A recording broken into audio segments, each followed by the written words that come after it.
Hello guys, good morning. তো আজকে সকাল সকাল আমি টাকুয়া রান্না করব। চলো তোমাদেরকে পুরো রেসিপিটা দেখাবো। দেখতে পাচ্ছ বালতি ভরা এগুলা হচ্ছে আমাদেরই ডিগির হচ্ছে টাকুয়া। তোমরা কে কী নামে বলো একটু কমেন্টে জানাবে। আমরা কিন্তু এদিকে টাকুয়া বলি, কেউ আবার গুজুরি বলে। যাই হোক, তো আমি এখন হচ্ছে দিদি আর আমি পরিষ্কার করে নিব। এগুলা পরিষ্কার করে নেওয়ার পরে এগুলো সবার ফার্স্টে আমরা হচ্ছে সিদ্ধ করে নিয়েছি, তারপরে এক একটা করে সেটপিন দিয়ে বের করে তারপরে ভালো করে ধুয়ে লবণ দিয়ে তারপরে আমি হচ্ছে হালকা তেল দিয়ে ভেজে নিয়েছি। তো আমি রান্না করব হচ্ছে ডাঁটা আর আলু দিয়ে।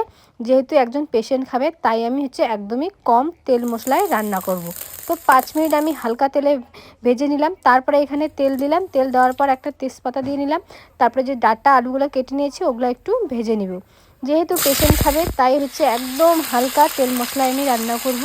তো সেরকম কোনো কালার ইউজ করা যাবে না, লঙ্কার গুঁড়ো বা পাকা লঙ্কা। যাই হোক, আমি এখন এগুলা ভালো করে ভেজে নিয়ে নেব। সামান্য লবণ, সামান্য হলুদ দিয়ে আমি হচ্ছে ভালো করে হালকা লাল লাল করে একটু ভেজে নিব। কারণ হচ্ছে ভেজে না নিলে হচ্ছে আলু আর হচ্ছে ডাটার একটা স্মেল থাকে, ওটা নাহলে যায় না। তো ওগুলো আমি ভেজে হচ্ছে নামিয়ে নিব। বেশি ভাজবো না, জাস্ট হচ্ছে 5 থেকে 7 মিনিট ভাজবো, তাহলে হয়ে যাবে। তো আমি যে টাকুয়াগুলো ভেজে নামিয়ে রেখেছি ওখানেই রাখবো, ওই বাটিতেই। এক্সট্রা বাসন আমি নষ্ট করব না।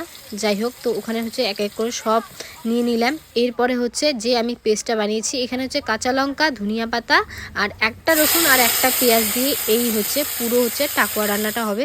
যেহেতু বলেছিলাম পেশেন্ট খাবে, তো আমি মশলাটাকে হচ্ছে ভালো করে কষিয়ে নিলাম। কষিয়ে নেওয়ার পরে এখানে হচ্ছে যেই গুজরিগুলো ছিল, গুজরির মাংস, ডাটা, আলু দিয়ে ভালো করে কষিয়ে নিব।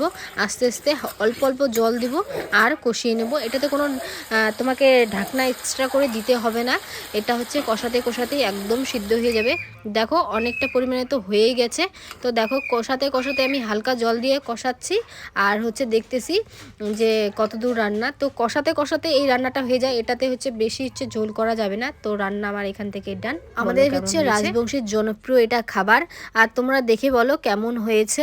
আর বলেই দিয়েছিলাম যে পেশেন্ট খাবে, তাই একটু তেল মশলা ঝাল একটু কমই দিয়েছি। যাই হোক, আমার তো রান্নার ডান হয়ে গেছে। আর হচ্ছে কে কে পছন্দ করো খেতে কমেন্ট করো। আর এই ভিডিও ছেড়ে এই পর্যন্ত। Okay, bye bye, ta ta, love you all.